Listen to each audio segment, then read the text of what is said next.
a sound of hope in the search and rescue of the missing submersible with 5 people on board. According to an internal U.S. government memo, sonar picked up banging sounds underneath the water Tuesday at 30-minute intervals.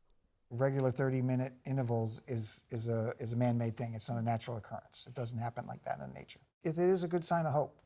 The memo was not clear as to when the banging was heard on Tuesday or how long it lasted. They can triangulate on noise. Again, it's only happening every 30 minutes.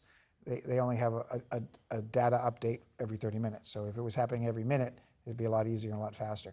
However, time continues to be a critical factor as the vessel's oxygen supply dwindles. We will do everything in our power to effect a rescue. So far, the U.S. Coast Guard says it has searched an area about the size of Connecticut. Getting salvage equipment on scene is a top priority. The U.S. Navy is sending a flyaway deep ocean salvage system similar to the one pictured here for retrieving heavy underwater items like the small submersible.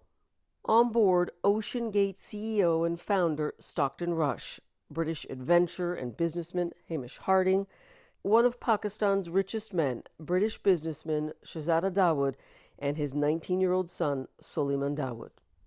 And the vessel's pilot, French submariner and ex-Navy officer Paul-Henri Nargeolet. If I was in a bind with anybody, it would be Paul-Henri Nargeolet. He would do everything he can, and without panic, to work his way out of that situation. As the ongoing search and rescue continues, we're learning of concerns in 2018 regarding the planned expedition of the submersible to that Titanic wreckage site.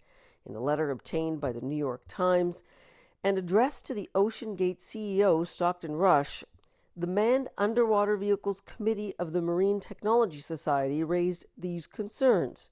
Our apprehension is that the current experimental approach adopted by OceanGate could result in the negative outcomes from minor to catastrophic that would have serious consequences for everyone in the industry.